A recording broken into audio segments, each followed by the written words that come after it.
Hi there, and welcome to Stable Social Live. Hi, my name's Laura Kellen May, and welcome to the premiere broadcast of StreamHorseTV Stable Social Live, where we spark engaging conversations for horse people no matter what area of the equine world you are in.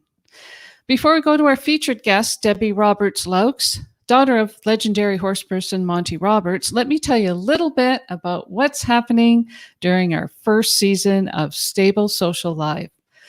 We will be broadcasting live weekly, joined by special guests from all across the equine world, including authors, trainers, riders, horse care experts, artists, and notable horse world personalities. And stay tuned because we have a special segment, Retrading Goals series, which spotlights retired racehorses starting their second careers, and that should be a lot of fun. We'd like for you to get involved, so please put your questions and comments right here in the chat comment area. There's lots of places that you can do that if you have any questions or comments about what we're talking about. One final thing before we head off to our special guest. Do you know someone who would enjoy watching this, or someone who would like to see this broadcast? Please share it. Now, I am very excited to have our special guest join us, Debbie Roberts Loucks. Hi, Debbie. Good to see you. Laura. Hey, thanks for welcoming me. You know what? Congratulations on launching this. This is wonderful. Yes, thank you so much. It's been kind of a crazy last couple of weeks here, but yeah, it's very exciting. I'm so excited to be a part of this. I did have the equestrian skill builders that I worked on for the last little bit, but yeah, having special guests come on here is really good. So, where are you coming in from, Debbie? I'm hailing from Solvang, California. Do you know where that is? I have no idea. I'm sure it's warmer than where I am, though. You have a sweater on. It might be a little warmer. Yeah, we're pushing 80 today, but I'm in Central California. Some people will know it as the San Ynez Valley. It's a place for wine and horses. And when I was growing up, there was no wine. So they really didn't put grapes in until later. But about the time I was in college, so in the 75, 80, they started to go crazy with the wine, but they kept the horses too. So it's a perfect environment for all us ladies of horses. Okay, well, I'd like to share a brief bio about Debbie. Debbie joined with her parents, Monty and Pat Roberts, in 2002. Debbie's lifelong work with horses, as well as her commitment with Monty to advance his concepts, has impacted millions of individuals, companies, organizations, governments, and industries. She is credited with launching the first of its kind Equus Online University and is responsible for taking her family's passion brand into global status. Debbie also has a radio show, Horsemanship Radio, on Horse Radio Network, and we'll put the link to that in the comments so you can go directly there. So, are you ready to go right into the weekly warm-up? I am. Thank you. Okay, so for anybody who's watching, for people who are watching live, you're welcome to join in the conversation. If you have a question or comment or just want to share something with us, please do. We'd love to hear from you. Now, with regards to warm-up, I think we all know and understand that when we do exercise, we should do a warm-up. Sure. So when you start with your horses, what do you do for a warm-up when you start your sessions with your horses? Sure. Yeah, it's a great question. And I'm one of those middle-aged women that I like to get a good warm-up on my horse. I know. Sorry. But, I think there's a lot of us out there. There's a lot of women that I meet that are women over 40 getting back into horses. Maybe they were pretty invincible as a kid, and they felt like they're just going to jump back up on a horse at age 40 or 50, and it's just going to be the same. And it's not. We find that we're a little bit more vulnerable, a little bit more fragile, and not nearly as confident, right? I mean, it's almost like a theme anymore, right? And I think one of the mistakes we make if we didn't do a lot of warm up as a kid is that we think we can jump up on the horse and warm up there. I'm not that brave. I I have horses that can, they like to buck and fart and do all those things before the day starts.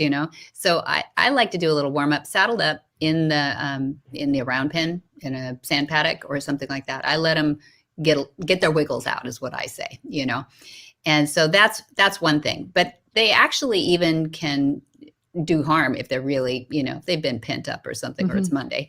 Then sometimes even then I'll put them on we have a 12 horse aqua, or not the aqua tread, but the Eurosizer, and might do a little warm up there if I really feel like they need to take an edge off.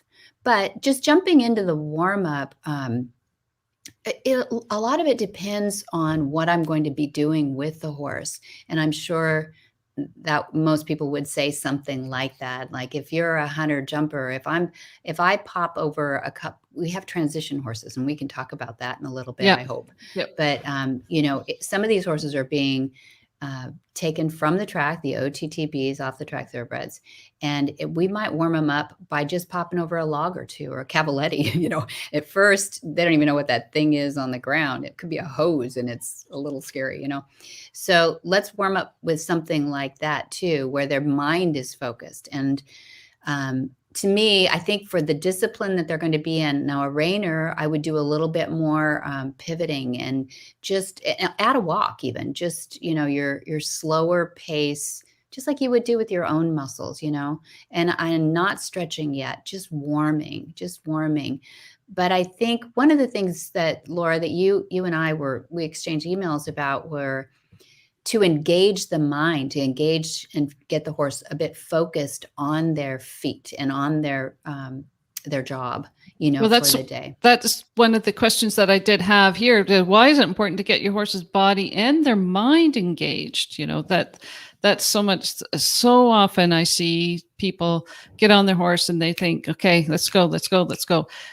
They don't take the time to engage the horse up here as well as throughout their body. Yeah, so important. And I think we're fortunate to have training here enough where when you put that saddle on and you get that horse warmed up, they become more professional about it. And when their mind is engaged in being professional, you're actually a lot more confident up there. Now you've got something to do. And so if it's going to be a horse that's going to pop over a few things or whatever, I might like to take them up and down a slope a little bit, just get that back end engaged, and just warm up those muscles that push off, but mostly it's about the mind, Laura. I think that's really what I'm trying to do, is get them into that professional mode for the day. Doesn't mean you can't have fun, but it means that, they're going to be warmed up for what they are being trained to do. I like what you said at the beginning about people who, now they're going to make fun of me about the way I say about, right? About how. I love it. Yeah. About how if you're an older rider, that you just can't warm up before you get on the horse. So what things can middle-aged riders who used to ride when they were kids do before they get on to help them just warm up their muscles? What's a specific exercise, let's say, for that amateur rider who's going to take their horse out for a ride for one day? Yeah, it's a great question. And I suppose it depends on our maladies at this point too. Do we have old knees, or, what do we have left here too? But I think warm up is as important for the rider as it is for the horse, obviously, maybe more because the horse is younger, tends to be. But I think some of us are fortunate to live on a property that has the stabling. And stop taking your car, walk to the stable, do something yourself to get your head in the game too. Don't take your phone. I mean, I guess if you want to use it as an emergency, to put it in your pocket with it, sound turned off or something, but get your brain engaged too in your warm up. So whatever you need to do some stretching. For me, my back gets a little stiff and everything too.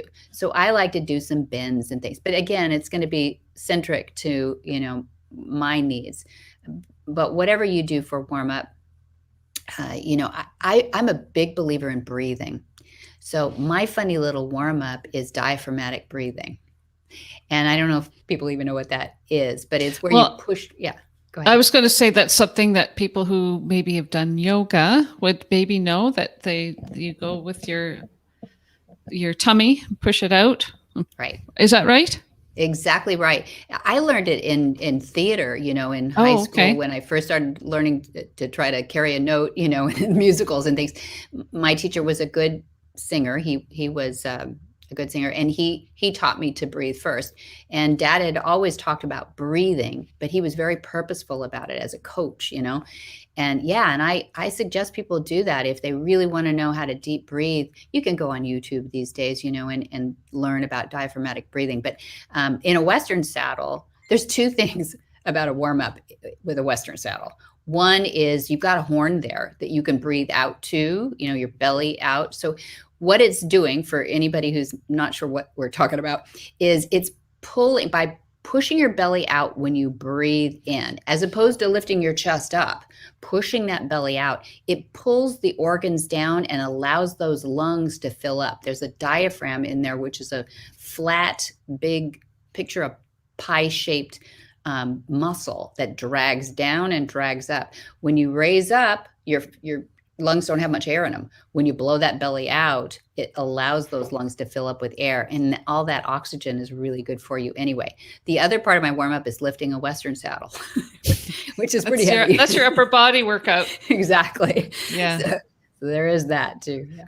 Yeah, I like what you say about you have to do your warm up based on your own physical ability, like you say, knees or nothing. Yeah, we're going to get to the knee part when we talk about the retraining, transitioning the thoroughbreds, because yeah, I had to do some retraining. We do have a couple of comments here. I wanted to show them here. This is Randy. Thank you so much, Randy, for putting a comment. Sure. Hi, ladies. Great to see you both chatting. Monty Roberts influenced so many horse people with his horse skills and his marketing. Yeah, so it's not just horse skills. It's also the marketing that he's known for, too. Thank you, Randy. And again, I thought I saw another one from Randy.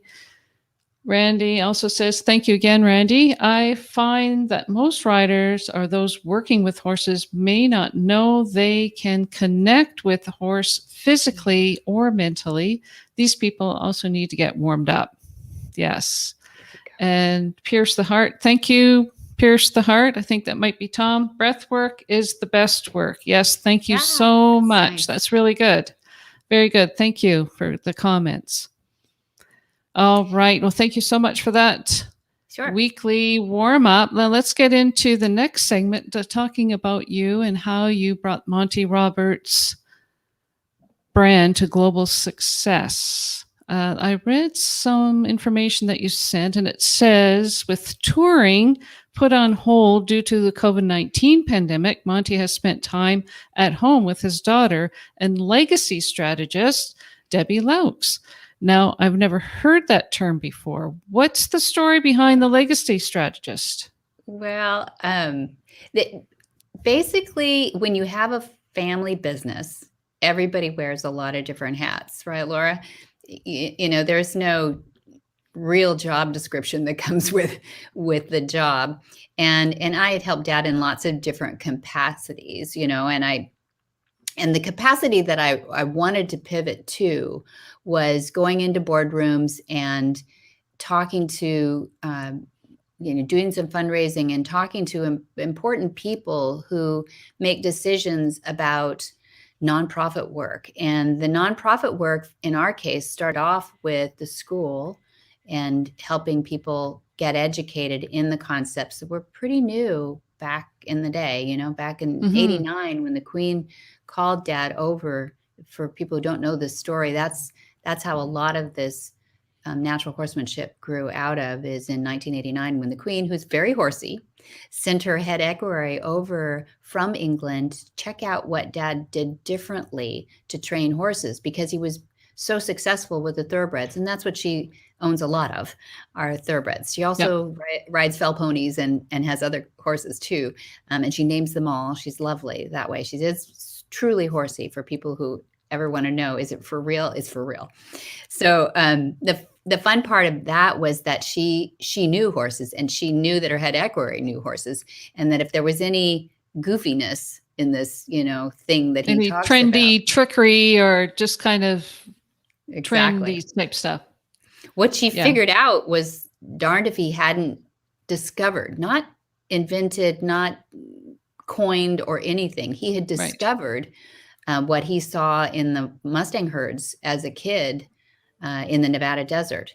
And this discovery was a language between a very silent herd. Does it drive you crazy when you watch a horse movie and all the fake whinnies are in there? Does it drive you Yes, crazy? yes, it does. It drives me nuts when something happens and the horses all whinnies. No, they don't do that. They don't do Yeah. that. Yeah. No, they don't Well, do that. you can imagine that Mustangs do it even less. They, if they make noise, they're eaten. So you learn to be very quiet, right? Yes. And Randy Thompson says she remembers. Yeah.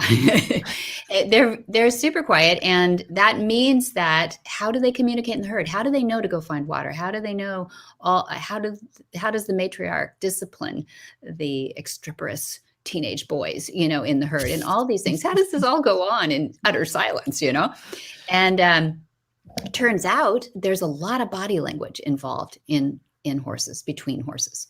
So Dad thought, that's what I need to do. I need to use more body language to communicate to the horse that I want to send him away, or I want to invite him in, or I'm trustworthy. I breathe down. I keep a low heart rate, a low pulse.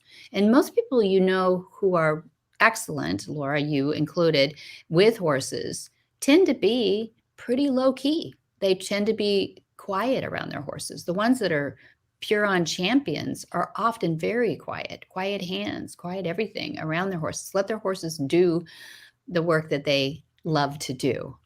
And I think the Queen saw a little bit of that body language when he did eventually go over there to Windsor Castle to demonstrate the first demonstration of join up, what he later coined join up. He didn't have a name for it when we were growing up, right? Mm-hmm. It was how he trained horses, and it was a solid wall round pen that trainers didn't show many of their tricks back in the day. They didn't share a lot of knowledge. It was their competition that they'd be sharing it with, because everybody was a professional trainer. People don't remember, maybe now if you're younger, you might not remember that you couldn't train your horse. You were not supposed to tell a trainer how he was to train a horse. That's what you paid them for. That would be sort of crazy, actually, to think that you would be interfering with a professional. Why would you pay them then? But we've taken a lot of that back now. A lot of us have an opinion about how we'd like our horses treated or not treated. And we can shop around for trainers that fit our needs, for the horse, whether it just be kinder and gentler, more effective, whatever you're looking for. You actually have a little bit more say in it these days than you did in the 90s. So anyway, not to get off on a tangent on that, but I think Legacy Strategist was because I didn't know how to call myself anything else, because I wanted to perpetuate this legacy of nonviolent training. And the only thing I could do when I went into a boardroom, it didn't make sense to say I was, executive director or, Right. CEO, Chief Operating Officer, Yeah. That didn't mean anything to people. But when I said, I want to continue on what he started off to show the world and share about, and he wants those seeds planted out there, the only thing I could come up with for my little card at Vista Print was Legacy Strategist. That really gives it a very heartfelt meaning to it when you say Legacy Strategist, because it's from your heart that you want to keep this legacy of what Monty Roberts. I mean, when I think Monty Roberts, that's exactly what I think of, is a person who is a horse in a person in a horse in a person's body, or somebody who can Dr. Doolittle type of person. That's nice. Does that make sense? He would appreciate that. Yeah. We always say he's more horse than human sometimes, because that's where his brain works. Yeah. So this past year, I mean, you travel around, I'm guessing, but this last year, like everybody, it must have been a completely different landscape for you. Yeah. How did you do things differently this year than you did before? Yeah, like everybody has a different Yeah. story, I'm sure, right? How you Yeah. figure this all out. Well, I guess one thing that might be interesting for people is that Dad was in Australia for all of January and February of 2020. So he got back here just in time to do our first Horse Sense and Healing, which is our program, a 3-day program for veterans and first responders. And we did that weekend. And then the very next day was lockdown here in California, March 8th, I want to say, or something like that. And he thought, well, I'll be back in Australia in a month, but that didn't happen. Right. And we had already at that point established our third annual, The Movement was all set up. And I can talk a little bit about what The Movement is, but it's an event here we have in Central California, in Solvang, California, where we share with different presenters and different horses, we share the qualities of horses that are changing and making and improving human lives. And so that event was really important to us.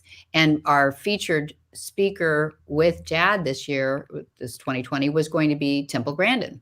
Okay, so I do have a bit of a video. Do you want me to show that? Would you like to talk over, do a little bit of talk? And I can stop it if you want me to, if you would like for me to stop and show different things. Or so the first kind of little bit, it's the trailer for the movement.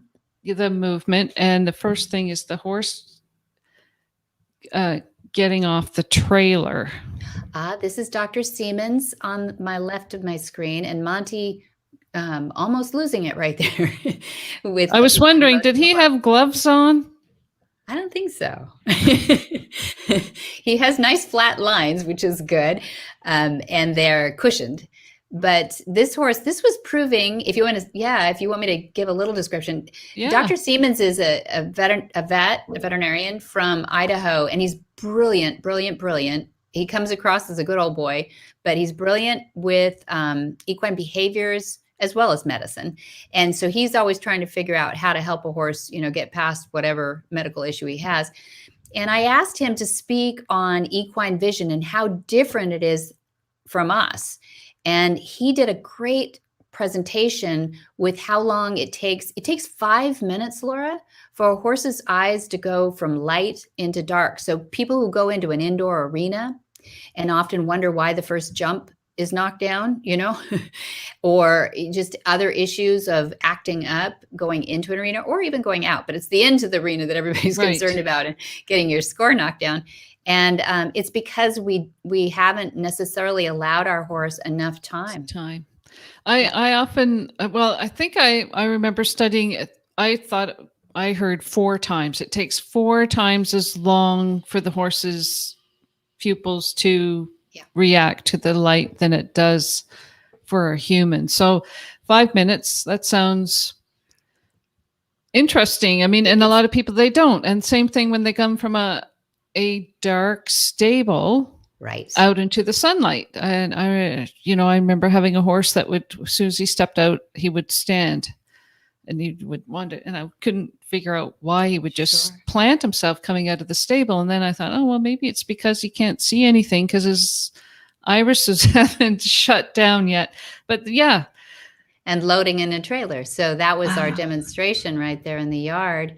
This is live streaming on Horse and Country TV. That was the pivot, right? Is because it was June of 2020 and nobody could come. So we were able to, we had planned to have Horse and Country stream just like we're doing right now, stream it anyway. But we said, gosh, let's have the presenters get there that can. Now this Cremello stallion, we did a demonstration of teaching him to come to the mounting block. And obviously he was, had a mind of his own. He's doing what he wants to do in the round pen. And it was brilliant because in a very short time, there's Temple Grandin. In a very short time, we taught him right in front of a live audience. Dad is brave that way. He does not work with a net, as they say. And he's done it in front of live audiences, probably over 10,000 horses now around the world. So for him, Doesn't bother him at all. Me, I have to worry a little bit about staying on time and doing all those things, but he just, one after another, we would bring a horse in and start to work with them. That particular horse, you can see that Dad had a stool over there on the side because he had just been diagnosed with an autoimmune during COVID, by the way. So he just had to sit down every once in a while. We don't normally have a stool in the round pen, but this was a transition horse. So this horse was, been to the racetrack and everything. And this is Temple. So Ms. Grandin. Yes. So what was this she is doing her there? presentation? Was she commenting live on this horse, or? Yes, that screen was seen not only picture in picture like you're seeing it now, it was on a huge television on the side of the round pen that we had propped up. And she was actually watching the horse while Dad was talking about what the horse was doing. And they were talking about equine behavior, watching the movement of a horse, his energy coming up, his energy going down, eyes on eyes, shoulders square means go away, eyes averted, body on a 45-degree angle, invited the horse back in. You'll hear elements of join up. Join up is just a set of circumstances whereby you're asking the horse to trust you and eventually come to you. As he discovered in the herd, a horse that was put out of the herd would use their body, the body language, the matriarch would send away or invite back in. We can replicate that with our bodies enough as a predator that the horse can understand what you're doing. So these two were coming up with these brilliant things in exchange. And it was really, and there she is in her kitchen, so pretty cool. Pretty cool of Temple to be, kind enough to join us that way. So we had her for an afternoon, and we had Dr. Siemens. We had we had a lady from Germany who was our head instructor who couldn't get back here. We had a lady in England who did a whole segment on chiropractic work. So we painted Tucker, the Mustang. Yeah, she's coming up. Tucker's coming up here. Oh, perfect. There's just a little clip. Oh, that's Shy Boy. He is 28 this year, Laura. There is Tucker with his full-on skeleton, both sides. And this is our instructor in England, who is also a chiropractor, and she does some pretty advanced work. So we watched him move in there, and she talked about, just a little tucking up the tummy to lift that spine. We talked about kissing spine, and it's a lot of fun. Everybody was very tired of Zoom by this time, now. So we didn't want to do it again. Yeah. But in a pinch, I could really see conferences expanded using this format where Dad could talk to Temple and he could talk to Jamie, and Dr. Siemens is there piping in. When Temple says something, Dr. Siemens could say, hey, what about? I saw the horse do X, Y, Z. And a round pin provides that perfect environment where everybody gets to see. It's like theater in the round, right? Where you can observe different things. And you have to have a good camera person. We do have a picture of the camera person here later on. So this is a reigning rider. That is Jamie Jennings, who is an inventor. So she was getting on Dad's horse. That's chrome, chrome, to get a little thrill herself to do a little spin on him. So yeah, there's a picture here of the camera person. Okay, so this is the breathing exercise. Yes, those are all Mustangs. And Ashley was doing a breathing exercise while Jamie Jennings was back in Solvang. So Ashley is in Florida and Jamie is breathing on Tucker. That's our Tucker again. To teach everybody yoga on horseback and breathing exercise on horseback. And it was just beautifully done. So we had her piping in from Florida. He looks pretty relaxed. He's pretty chill. Yeah. So this is the, just wanted to, this is the little Carmelo stallion, I think, and standing at the mounting block. Correct. That's exactly right. As a proper gentleman too. And you saw all the freelancing he was doing before that. Yeah. And there's a join up. So. Okay. This is the camera person. Oh, that's Shy Boy. That's Shy Boy staring at himself on camera because he was looking up at Temple, and then the camera so would be on him. yeah, Yeah. So he was either I looking just at thought that Temple was or great. himself. Oh yes, this maybe it himself. You can see You see Temple's, a picture in a up here. picture there. Yes, exactly. Very good with the pointer. Yeah. So that you can see the round pin, and Yeah, yeah. a few people. Yeah. Mhm. Excellent. So this is called Join Up. Is there are there any spots left? Are they full? Are they getting full? Thank you. We have 8 spots left this year because we kept it pretty high-end intimate. So, and a lot of people rolled their tickets over. Thank you for that. They go to the movement2021.com. They can learn more information about that. And I didn't mean to make it a commercial. I just get excited about the advancement in technology allowing horsemen to learn more from corners of the world, the people that communicate things so well in their areas of life. Yeah.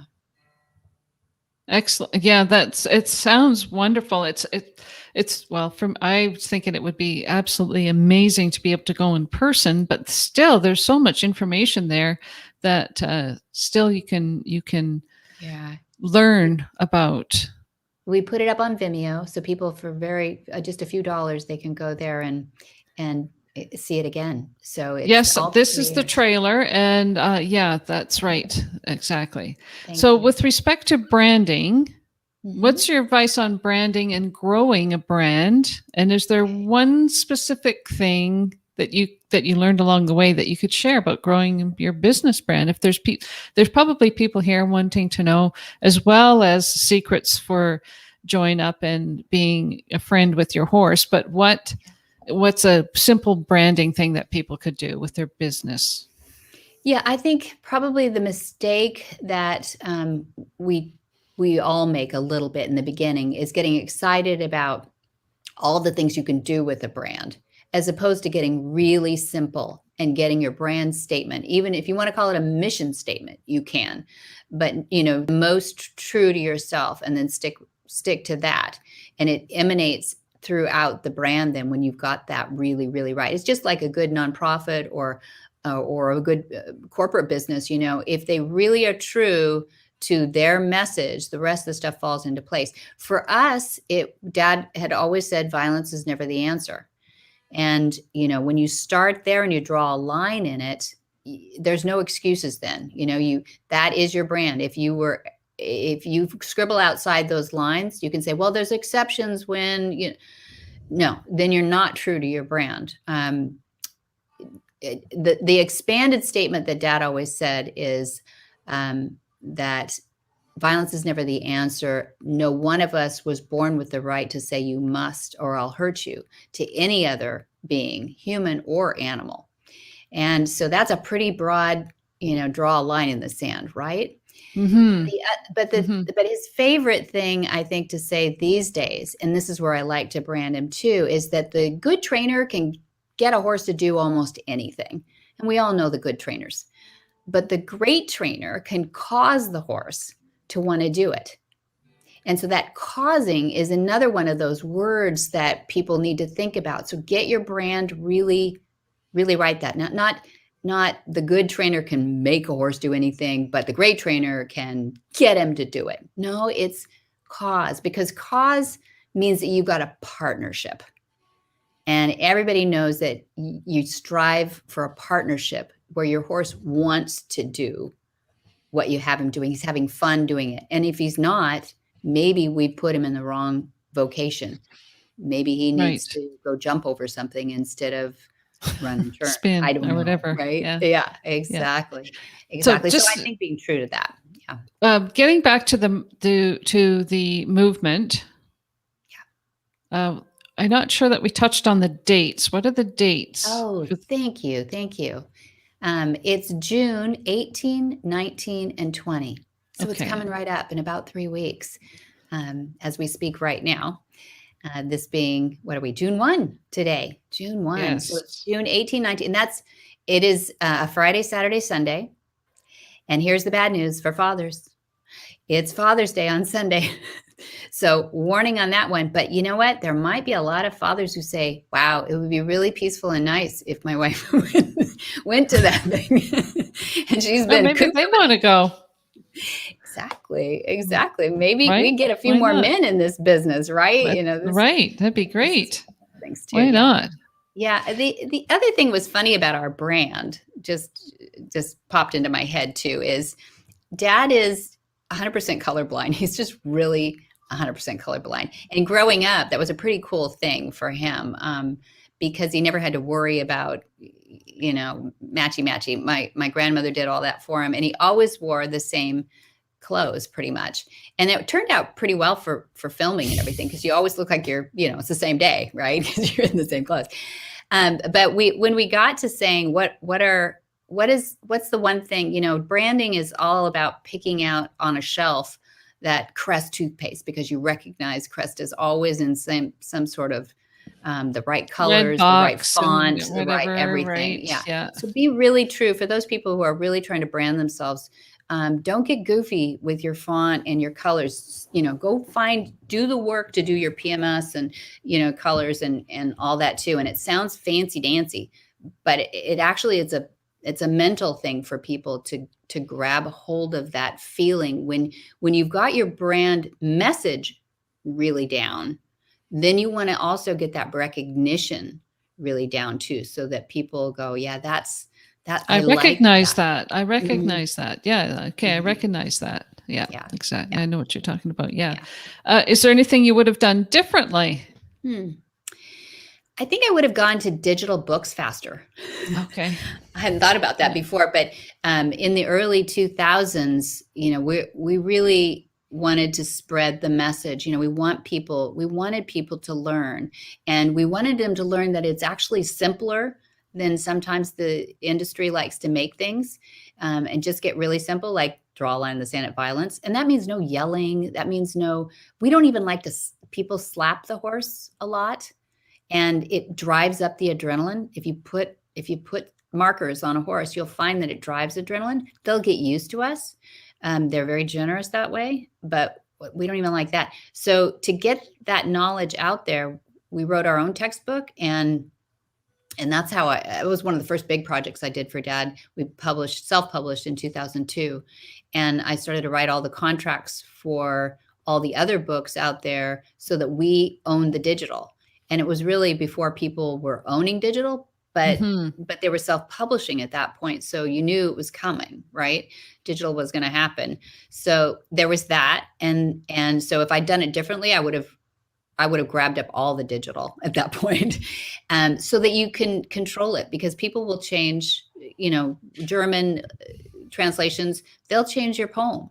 They'll change it to mean different things, So again, put your arms around it. Doesn't mean you have to patent everything, or you'll copyright it, because that's easy. You just copyright it. But really put your arms around what you are true to, and then protect it. And anything you can do to protect it, do that. And digital is easy enough to do these days.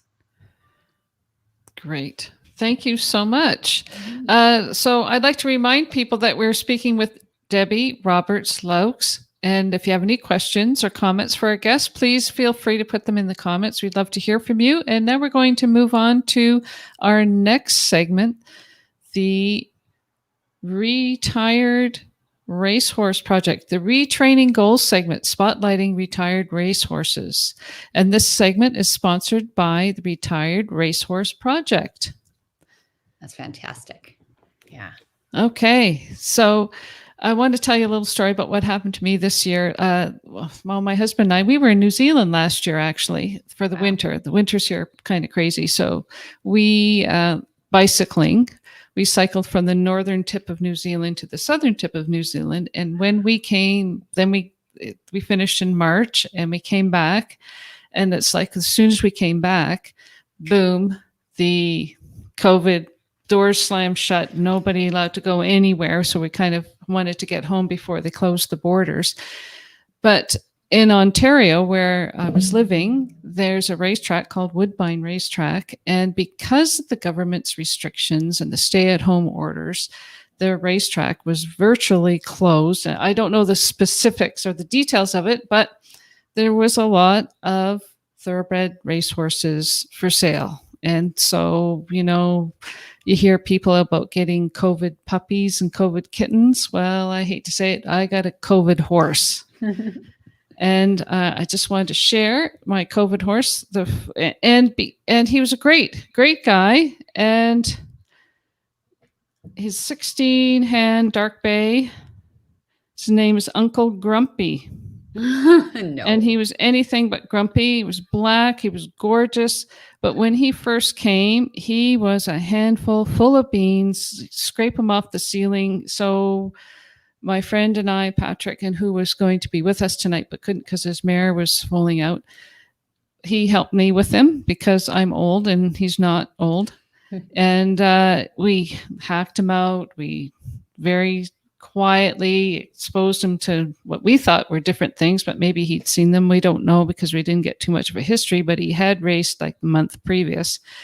And hacked him out, just did some light walking, did a few little fun things to teach him to pick his feet up in a different way than maybe what he was used to. And of course, we just worked on the ground and did lots of just, it's okay, you're going to be okay, and walking and that type of thing. And it was a lot of fun. And so after about 2 months, a woman, an adult woman, one of those middle-aged women that we were talking about, who Yes. had a 26-year-old horse that she wanted to retire, and she wanted a replacement horse. So she came, she tried him out. She was loving him, and so I sold him. And it's great. Do you do a lot of work with thoroughbreds as well? We do, yes. No, so I think that the Retired Racehorse Project is just one of the brilliant ones. They've been around, and I love their staff. I love what they're doing. I love their message. So good. I'm glad to, and you'll have to have Patrick back when he's not falling out. Yeah. but yes, what we do. So Dad, most of my growing up was involved in training the racehorse. Dad's involvement was in training the racehorses, not me. He was. He started all the racehorses here as yearlings, and then going into their second year, right? So he'd buy them as yearlings, grow them up a little bit, and then start their training. And that was, he and my mom topped the sales here in California for 18, 20 years. I mean, I don't know if they'll break the record because they shut the sales down eventually at Hollywood Park, when that went away. And anyway, they had a really standing reputation of being able to start all these babies. So that's what really grew out of our growing up, is we showed Western and English and anything I could get high point on, I'd show it. But the thoroughbreds is how our family was fed, really. So we have a lot of connection in the thoroughbred industry.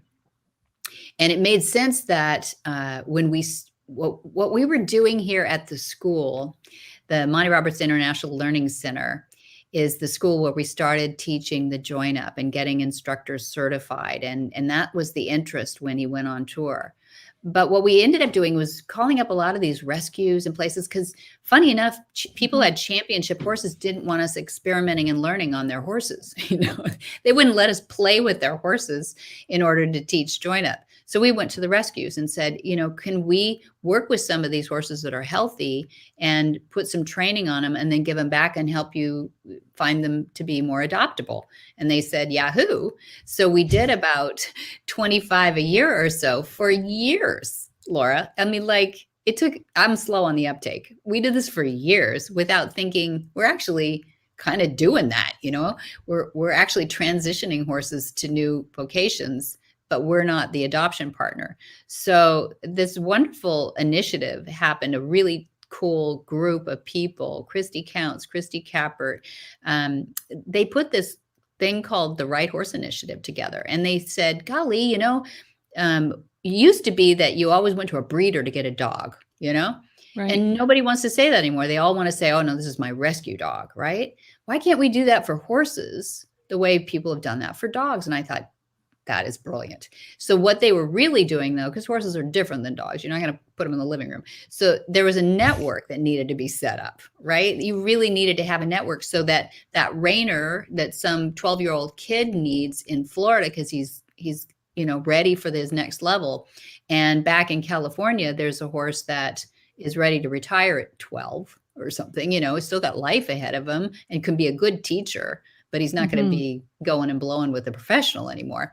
Why can't you get those two together? And that made perfect sense to me too. And I'm interviewing we had that podcast called Horsemanship Radio that you introduced. Thank you. And so I wanted to interview them just to find out what they did. Isn't that a great way to learn something, is to interview the person, and they'll come on your podcast and then you can learn lots of things. And I learned that if we could do it for 25 horses a year, what if we did it year round? And we could maybe get 100 horses done a year. And when I went to them with, how do I do that? They said, jeepers, very few are doing 100 horses a year.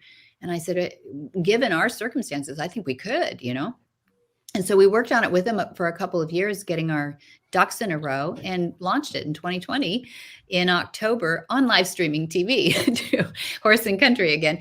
And, for us, it was what we were always doing, but we never were purposeful about rescuing OTTBs necessarily. We would hear about these horses coming off the track. A trainer would say, well, I'm either going to send them to Arkansas, and you know what that means? They're going to race to get a few more dollars out of them. And then who knows? We know, but we don't want to talk about it. Or we could maybe pivot on that vocation of theirs. All right. I want to share another horse that after I sold this one, I felt like there was something missing in my life. So I bought another one. You must, right? So this is Nashville Knight, and he is in this one he raced. This was one of his final races in 2018. I just want to show this. So we're going to watch this. This is one of his final races. He's number 3, so he's right here in front. And this is what I didn't see this when before I bought him. I just kind of did a search on the internet to see if I could see a race that he did, because he raced a lot, like around 50 races. He was an 8-year-old when he stopped racing. Wow. Yeah, so he's like a war horse of the racing world. And yeah, and he came off the track. That was him. He won, and he was an awesome horse. So he landed at the track, and like he was ready to go. He was done racing. He didn't really want to race anymore. If you looked at his records, he was good. And then the next year he was really good. And then the placings finally got slower and slower and slower. So he was sold off the racetrack in 2018. And then he had a year off where got his nutrition back on track and his feet back on track and his everything kind of learned how to be a horse. Because a lot of times these horses, they don't know how to be a horse, do they? Absolutely. Absolutely. I'm so glad you rescued him, by the way. When you talk about your father going out and watching the Mustangs and learning their language, well, when you buy one of these guys and put them out with your herd, they have no idea what ears back means. They have no idea of any of that. So he went to the school of hard knocks, where he would come in and every day there'd be a bite or a kick mark, and I don't think that's being cruel, but it teaches them how to be a horse, really, and the horse language. Exactly. And we really just kind of took it easy with them and walked and taught him it was okay. And, we didn't need to be worried about being cinched up really tightly, really. So we just kind of took our time, walked over the poles so that he learned how to pick his feet up this way instead of always pushing forward and trying to teach him to carry himself, right? So if you look at this again, and this is him here racing, right? Right. This is Nashville night. And the start. I mean, that's all he really knew how to do. Right. Okay, so now I want to show you him now. Let's see if I can just get this off here. So this is May of this year. After 2 months, let's say. I don't exactly know. This is May. So we're June. This was last month. And I sold him just up there. So there he is trotting. Look at that nice top Just line. let's just steady. And that's really what we focused on. Just being steady and quiet and nice and just being Beautiful. a quiet horse. So then I sold this guy to a 12, 13-year-old who wanted to start riding, who wanted to start doing some eventing. Perfect. And yeah, so it's just they can do anything, I really think. And I think that's, for me, thoroughbreds are it. They're smart, they're sensitive, they're great creatures, they're athletic, they're lovely animals. Yeah. And look at that poor horse too. I mean, that's how much did they produce for an owner? That was, yeah. So yeah, they deserve. I mean, gosh, a lot of people go like, wow, he made it all the way to 8. Now think about that. 8 is a long time at the racetrack. It's true. Yeah. But an 8-year-old quarter horse, I mean, he's not even to the prime yet, Exactly. You've got a lot of life left in them. I'm really proud that you're doing that. And it's not just the OTTBs. I mean, if we can get in the pipeline, we have Mustangs here in the program. We've had saddlebreds, we've had appendix paints, we've had a lot of different combinations. It's the adoption partners we're working with. And the retraining goals are super simple. The first are the 6 imperatives. Now, you're going to laugh a little bit at this, but the 6 imperatives are: go forward. Okay. Go left. Go right. Back up. Stand still. Turn around, turn all the way around.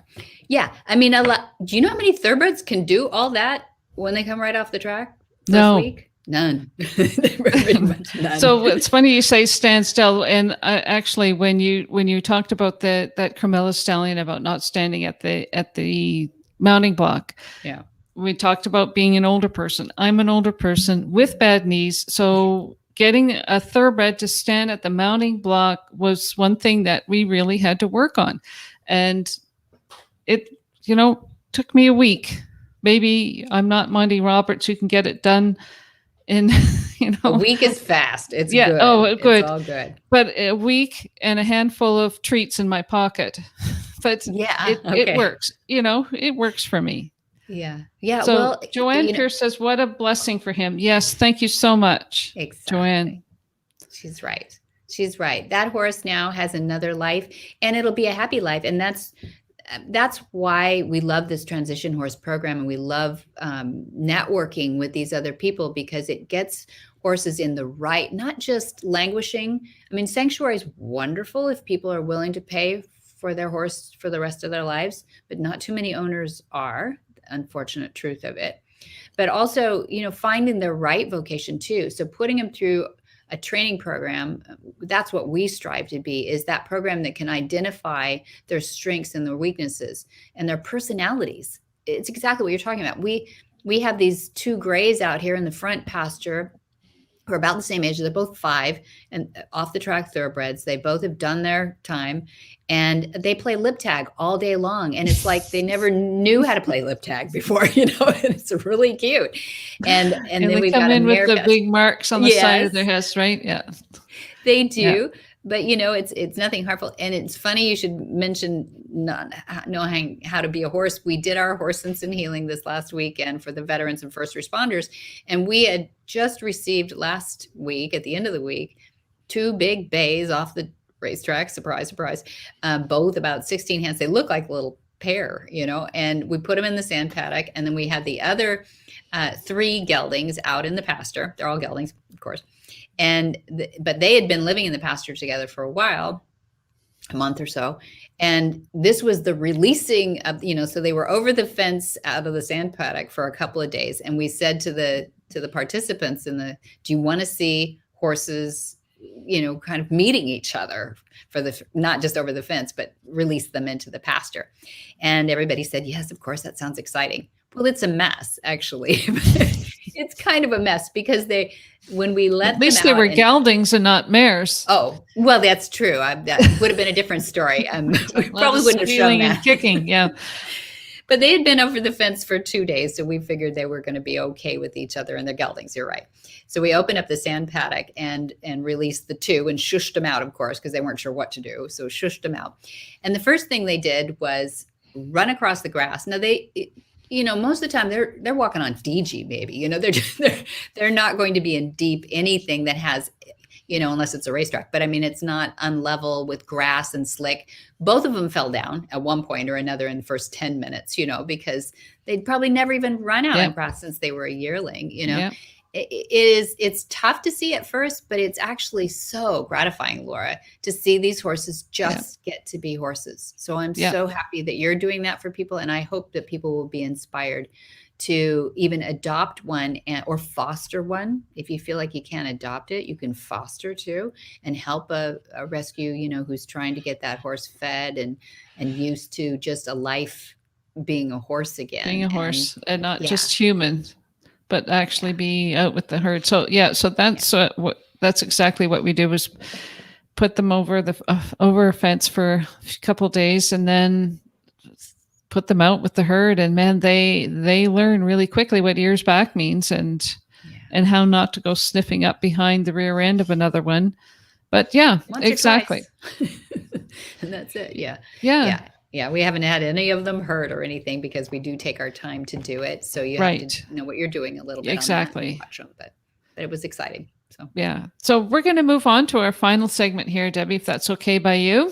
Please. The grab bag of questions. Are you ready for a grab bag of questions? I don't know. Maybe. Okay. So what is your favorite grooming tool product right now? Oh, complete slam dunk. It's my hands-on gloves.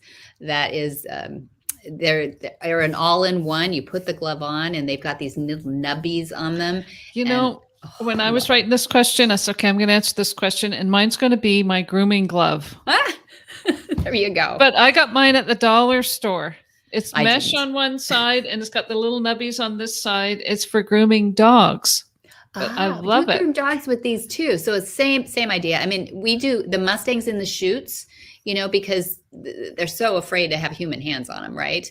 And so anything that feels great instead of scary, and we'll go right to the wither. That's their sweet spot. That's where the mama would rub them when they were little foals and everything. So there's some memory there, but it also feels good. And so human hands, actually, pretty soon we're employed as human scratchers. Right. they like to see it. So we have to do space too. But my hands-on gloves, Jay Michelson, they're Canadian. Jay is Canadian. Yeah. And they just figured out how to make these things last too. They're my favorite. Jay Michelson. I'm writing that down. Great guy. Yeah. He and his wife, they'd been in animal products for a long time, but they just went like, dang, there isn't a really good glove out there. And I love when things are invented out of necessity like that. Like all the other ones would fall apart or the nubbies would fall off. And so, yeah. Randy says, this has been fun. Thank you for sharing, Debbie, with the world. Okay. Yes, you're welcome, Randy. Thank you. You're both awesome. Thank you very much, Randy. Thanks, okay. Randy. Question number 2. What do you keep in your pocket when you are riding or at an event? Okay. So I'm not a treat feeder. Some people might be surprised at that. I think food from the human body is, I don't feel like I'm responsible as an influencer to say that, because some people can be safe doing that and some people can't. So it creates nibblers. And in my demographic, we want to overtreat, don't we? We're like, they make such cool little cookies. Yeah. See? So what I do though, I do like to feed, like going back to our warm up and our stretches. I like to stretch out a horse a little bit with, so how do I do that without treating? I do apples, and Dad taught me this, apples on a stick, apple wedges on a stick, grab something and put it between their front legs, forward facing, so the horse reaches Okay. down there and grabs it with his mouth, do the left, do the right. So And it's rather not, than holding it yourself, you put it on a stick. You should make a product for that. no, Or does Monty Roberts do that? no, just get a stick and some apples. You'll be fine. Oh, there we got Monty's horse treat stick trick. Monty's horse treat trick. That's clever, Say that Natalie. 10 times really fast. Monty's horse treat trick. That's right. I think Natalie put that up there. Yes, she did. Okay, so do you have any superstitions at shows? Oh, wait a minute. Before we get to that, keep in my pocket. I keep what do you do? carrots in my pocket, probably for the same reason you do. I cut them in lengthways slivers so that I can give it to the horse. Yeah. They say, yes, put it on a flat hand, but I do this so I can get the horse to turn left and turn right and go down like the way you say. But sometimes I forget I have carrot sticks in my pocket. And then when I go to put my coat on and I put my hands in the pocket, it feels like dried up, I don't know, like Ew. something in my pockets. Or you go to the store and you're looking for money and you bring out your hand and there's these whizzing carrots. Anyway, I keep You're carrots. a horse girl. You're a horse girl. Yeah. If there is an alfalfa in your pocket somewhere, then yeah, exactly. What's the best training trick you've recently learned or that your dad shares? I think one of them you just kind of shared was the treat on a stick. That's an old one. I guess this is where a recent training trick. We had a horse that was really hard to catch, and he was dangerous, kind of even in a 12 by 12 stall, pretty darn dangerous. Yeah. Would wheel kick, do all those ears pinned back, really dangerous. And he taught, I didn't want to leave the halter on, a lot of people will leave the halter so you can grab it, but the trick we used was to have him, we started with the hands on gloves. And, and would go in there and then walk away, go in there and walk away. And so that he'd start to lean in, right? He'd start to like, I kind of like that. I don't have to be a booger the whole time, and I'll start to cooperate with you. And then what we do is I had a little bucket of grain in the corner, just a nibble. Hardly anything that he's just stealing a little grain, and who knows who put it there? I don't know. And it was down there. And so it was a combination of that good feeling. And so when I came in there was, not attached to it. There was that little bit of steal of a grain and a nice little rub. And I'd go in there 6 times a day, and then leave. No work was involved in this or anything. And pretty soon, he's there, he's ready. He's ready to go. I'll be caught now. Yeah. I like you. Yeah. Yeah, exactly. And it no was pressure. I don't know what his history was coming to us, of what was happening before that made him grumpy like that. And I'm not even going to speculate. I don't know. But I know that he wasn't happy with people coming into his stall. So now he likes people coming into his stall. Yeah, he's happy. So for me, what's the best training trick I've recently learned was apple on a stick. I just learned that today. So when you go to shows or events, do you do anything superstitious at shows? Do you wear the same socks? Do you wear the same clothing? Do you have any superstitions? I really don't. I'm not a very, I think probably it's been whacked out of me because I feel like people criticized us so much in the 90s and the early 2000s for being ooey, horse whisperer, and all this stuff, like dad was a guru status. And if it was a guru status, now remember me, I'm the legacy strategist. If it's a guru status, it dies with him. Nobody else can do it. And frankly, that's why we started the online university, because dad who else has worked with horses? He didn't get in the business till he was 3, so he had a lot of years on everybody at that point. And he had innovated all through every decade of his life. He innovated in one way or another. quite dramatically. And so I thought, dang, I've got to really film everything that he does. And I went to him first. It was pretty awkward internet at first, but I went to him first and I said, why do you do this right here? I'm watching this video of you doing this, and you stood in the front of the horse this time, but this time you didn't. He said, no, I don't really do that. And I go, like, look at the footage. You actually do that. And I'm sure there's a reason. Your muscle memory must tell you to do that. And he goes, yeah, you're right. I got to go figure that out. And he started to study some of this footage. And then you know what he did? He went to the deer. And the deer, we have deer here on the ranch, and he's been doing a program for 40 years with a family of deer here. And they're 100 times flightier than a horse. And he figured if he can do some things with the deer, the horses would be easy. And he learned so much from the deer, where to put his eyes, how quickly to move his eyes, how to move like you're in heavy oil more gracefully around a horse, especially one that's either been abused or one that's wild. And there's nothing like having to perfect it on something that's 100 times flightier than a horse, and then taking it to your horses. And that was a huge education for me to watch him do that later in life, because I was old by then. I was in college really by the time he started this program. And, okay, so that's not really any superstition. So you don't have any superstition things that you do. My point is, we stay in science, right? We stay in science, and if it can't be proven, then I just don't go there. I'm sorry. So you don't wear the same color socks or wear the same color gloves, or I don't even think about it anymore, Laura. I might have done that when I was 15 or 20, but I don't even remember it anymore, because I've been so knocked on the head by critics, of people who say, yes, okay, you need to prove it scientifically. Right. Now, here's a really great one. Do you have a special horse? And if you could take that horse for coffee, what would you ask them or tell them?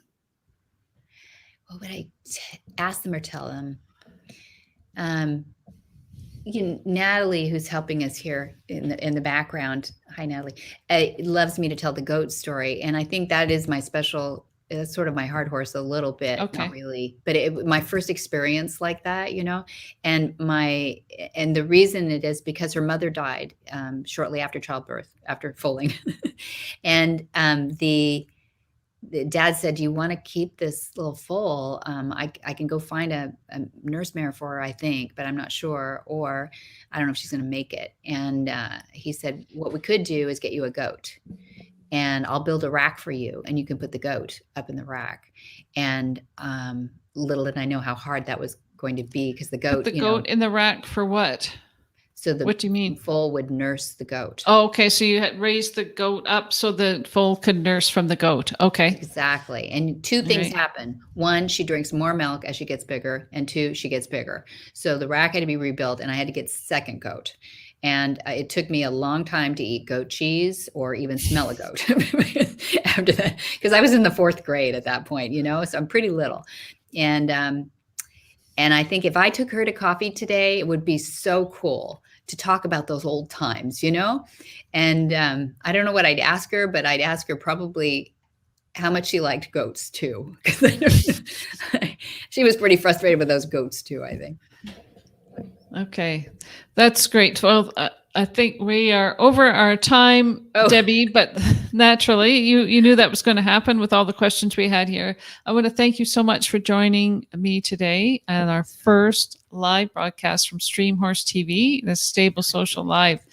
Thank you. Our guest today was Debbie Roberts Loucks. And thank you so much, Debbie. Really appreciate it. And I hope to see you again. And next week, our guest will be Elizabeth Letts, New York Times best-selling author of The Perfect Horse and the $80 Champion. And she will be discussing her new book, The Ride of Her Life. And please don't forget to follow us, follow StreamHorseTV on Facebook, Instagram, Twitter, and YouTube, and subscribe for free at thestreamhorse.tv for more information on what we have going on in our community of horse enthusiasts. So thank you so much. I really appreciate it. and we'll see y'all next week. Bye now. Thank you, Laura.